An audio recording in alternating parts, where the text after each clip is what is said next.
दोस्तों नमस्कार, मेरे चैनल पर आपका स्वागत है। दोस्तों, 7वें वेतन आयोग का समय समाप्त हुआ और 8वें वेतन आयोग के पीरियड में हम लोग अभी सांस ले रहे हैं।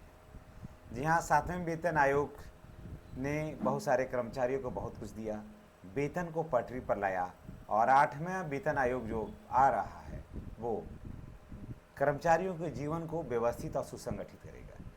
जी हाँ, 7वें वेतन आयोग का फिटमेंट फैक्टर 2.57 था, जिसमें बहुत सारे कर्मचारियों का जो पेमेंट था, जो 7,000 था, वो जाकर के 18,000 रुपया हो गया। यहाँ से राहत जो है ना, वो कर्मचारियों के जीवन पर पड़ा है और असर पड़ा है, राहत मिला भी है उन्हें। लेकिन 8वें वेतन आयोग को लेकर के बहुत सारे बातों की चर्चाएं हो रही है, बहुत सारे बातों के बीच उलझन में फंसा हुआ है कि 8वें वेतन आयोग में फिटमेंट फैक्टर क्या होगा। 8वें वेतन आयोग सिफारिशें लागू होने से पहले कई जगहों का दौरा किया जा रहा है। जी हाँ, देहरादून का दौरा हुआ, उसके बाद फिर दिल्ली का दौरा हुआ। ये सब दौरा होने के बाद यूपी में जो है वो 23 जून को यूपी दौरा पर है। 22 और 23 दिन, 2 दिन ये टीम रहेगी। लेकिन जो क्षेत्रीय यानी कि राज्य स्तरीय जो कर्मचारी संगठन है, उन्होंने इसका विरोध किया है। जहाँ उन्होंने विरोध किया है, क्योंकि देखिए विरोध करने के पीछे का कारण क्या है कि केंद्रीय संगठन के कर्मचारियों को ही मिलने के लिए या उन्हीं से राय लेने के लिए कहा गया है। यानी कि राज्य सरकार के जो कर्मचारी हैं उनसे राय नहीं ली जाएगी, यानी कि राज्य कर्मचारी जो हैं उनसे न राय ली जाएगी, न उनकी बातों की सुनी जाएगी और न उनको बैठक में बुलाया जाना है। आप सोच लीजिए कि जब राज्य कर्मचारियों की बातों को न सुनी जाएगी, न बैठक में बुलाई जाएगी, तो इन्होंने जितने भी यूपी के जो स्टेट लेवल के जो कर्मचारी संघ हैं, उन्होंने कहा कि हम इसे जैसे ही उतरेगा हम इसको काला झंडा दिखलाएंगे, हम इसको क्या करेंगे, प्रतिरोध करेंगे, विरोध करेंगे इसे। समझ गए। अब देखिए क्या कुछ होता है। हालांकि जब टीम आ रही थी तो राज्य के कर्मचारियों को भी पास रखना चाहिए था, उनके मुद्दों को भी सुनना चाहिए था, उनके मुद्दे को भी, उनका जो समस्याएं हैं उनका समाधान का उपाय होना चाहिए था। कारण कि देखिए, जब 8वें वेतन आयोग की जो सिफारिशें लागू होती है तो उस पर राज्य सरकार के कर्मचारियों पर भी उसका सीधा असर पड़ता है। जब आप स्टेट बाय स्टेट आप जा ही रहे हैं तो आपको वहाँ के क्षेत्रीय जो संगठन है उसके लीडर से तो आपको मिलना ही चाहिए था। जब जा ही रहे हैं, होटल में ठहर ही रहे हैं, सरकार का उसमें सब पैसा लगा ही हुआ है, तो वहाँ के क्षेत्रीय लोगों से मिलने से आपको दिक्कत क्या है। लेकिन कहा गया है कि नहीं, क्षेत्रीय को नहीं रखा जाएगा, सिर्फ केंद्रीय कर्मचारियों से ही राय सलाह की जाएगी। लेकिन थोड़ा इसके जान लीजिए कि जो केंद्रीय कर्मचारियों का जो वेतन है और राज्य सरकार के कर्मचारियों का जो वेतन है, इसमें कुछ विसंगतियां हैं। समझ गए। इसमें कुछ विसंगतियां हैं, इसे दूर होना नितांत आवश्यक है।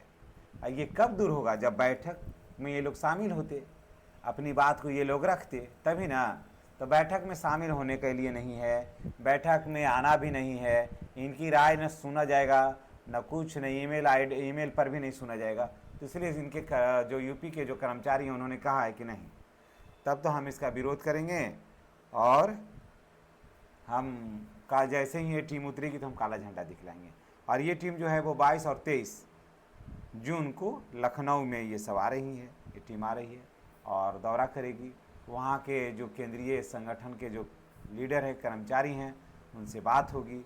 और सवाल ये हो रहा है कि फिटमेंट फैक्टर क्या होगा, है ना। फिटमेंट फैक्टर पर चर्चा हो रही है कि फिटमेंट फैक्टर जो है 3.833 दीजिए, कोई कहता है कि 3.88 दीजिए या 3.1 दीजिए। लेकिन ऐसा जहाँ तक संभावना जताई जा रही है कि 2.83 होगा। 2.83 भी अगर जो होता है तो बिहार के जो शिक्षक हैं, पुराने वाले शिक्षक का तो वेतन बहुत ज़्यादा बढ़ जाएगा, 2.5 से 3 लाख रुपया वेतन बढ़ जाएगा। और नियोजित शिक्षकों का वेतन जो है वो लगभग 85 से 90 हज़ार के आसपास नियोजित शिक्षकों का वेतन हो जाएगा। जी हाँ, तो इसमें है कि फिटमेंट फैक्टर अगर 3.83 होता है या 3.88 होता है तो 3,000 प्लस हो जाएगा पुराने शिक्षकों का वेतन, और नियोजित शिक्षकों का वेतन हो जाएगा 1 लाख के पार। तो ये अब तय होना है कि आखिर क्या होगा, लेकिन सबसे मिनिमम जो है ना वो आपको मैं बता दे रहा हूँ कि सबसे मिनिमम जो है वो माफ़ करिएगा 2.83 है। तो इसमें नियोजित शिक्षकों का वेतन 85 से 90 हज़ार रुपया होगा। समझ गए, इसमें 85 से 90 हज़ार रुपया होगा। और 1 जनवरी में आपको ये जानकारी भी हो जाना चाहिए, आपने भी कई अखबारों के माध्यम से सुना होगा, टीवी चैनलों के माध्यम से भी सुना होगा, सोशल मीडिया के माध्यम से भी सुना होगा कि 1 जनवरी 2026 से, जी हाँ 1 जनवरी 2026 से 8वें वेतन आयोग की जो सिफारिशें हैं वो लागू हो जाएंगी या हो गई है। हालांकि अभी इसकी घोषणा हुई नहीं है, लेकिन हो गई है, उसका पीरियड यही है। तो आपको 1 जनवरी 2026 से जितने भी शिक्षक हैं बिहार के खास करके, उन सारे शिक्षकों का एरियर मिलेगा दोस्तों, उन सारे शिक्षकों को एरियर मिलेगा और बढ़ा हुआ वेतन जो है वो 1 जनवरी 2026 से शिक्षकों का जो बढ़ा हुआ वेतन है वो मिलने वाला है। तो शिक्षकों के लिए काफ़ी अच्छा खुशखबरी है। और 18 महीना में ये जो कमेटी जो है वो 18 महीना में कहा था कि हम अपना सिफारिश देंगे, है ना। तो मान के चलिए कि इसके 27-26 में तो नहीं होगा, 27 के आसपास हो जाएगा, 26 में जुलाई अगस्त तक ये हो जाएगा कि इसका फिटमेंट फैक्टर क्या होने वाला है। ये एक तो एकदम बिल्कुल क्लियर हो जाएगा कि इसका फिटमेंट फैक्टर क्या होगा। तो जान लीजिए कि ऐसे सबसे नीचे और ऊपर की बात मैं बता देता हूँ तो आपको भी आइडिया होगा। 2.83 समझ गए, सबसे नीचे का लोएस्ट है फिटमेंट फैक्टर, और 3.88 ये हाईएस्ट है। इसी के बीच में रहना है। तो सबसे हाईएस्ट पर नहीं जाते हैं ना बीच में जाते हैं, सबसे लोएस्ट फर्स्ट पायदान पर ही की ही बात करते हैं, फर्स्ट पायदान की ही बात करते हैं। तो 2.83 होगा। इससे भी शिक्षकों का और जितने भी कर्मचारी हैं ना बिहार के या फिर केंद्रीय कर्मचारी हैं, सबके वेतन में अच्छा खासा वृद्धि देखने के लिए आपको मिलेगा। और अब देखिए उसमें 22 से 23 जून को 22 और 23 जून को लखनऊ में केंद्रीय टीम जो आ रही है, 8वें वेतन आयोग की जो टीम आ रही है, वो क्या निर्णय लेती है, वहाँ के जो संगठन हैं उनसे क्या फीडबैक लेती है, उसे क्या जानना चाहती है, वहाँ के कर्मचारी क्या कुछ कहना चाहते हैं, इस पर निर्भर करेगा। और सारे जगह से राय ले करके फिर उसका समीकरण किया जाता है, उस पर मंथन किया जाता है, उस पर विचार किया जाता है, उसके बाद ही आगे जा कर के इस पर कुछ निर्णय, ठोस निर्णय हो पाता है।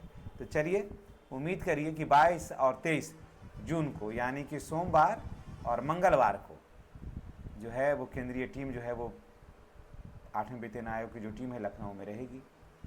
और सकारात्मक बात हो और ऐसा बात हो कि जो चाहे वो राज्य कर्मचारी हों या फिर केंद्र कर्मचारी हों, उनके पक्ष में सकारात्मक बात हो सके और उनके प्रति सहानुभूति रखा जाए। कारण कि इस महंगाई में पेमेंट, जितना पेमेंट अभी मिल रहा है लोगों को, उस पर परिवार चलाना भी काफ़ी मुश्किल हो गया है। तो चलिए हम लोगों को कल और परसों का इंतज़ार है कि क्या कुछ डिसीजन निकल कर आता है, तो निश्चित रूप से हम आपके साथ शेयर करेंगे। चैनल पर अगर फर्स्ट बार आए हैं तो चैनल को आप सब्सक्राइब कर लीजिएगा और बेल आइकन को दबाइएगा ताकि वीडियो का नोटिफिकेशन जो है वो आपको मिलता रहे। धन्यवाद।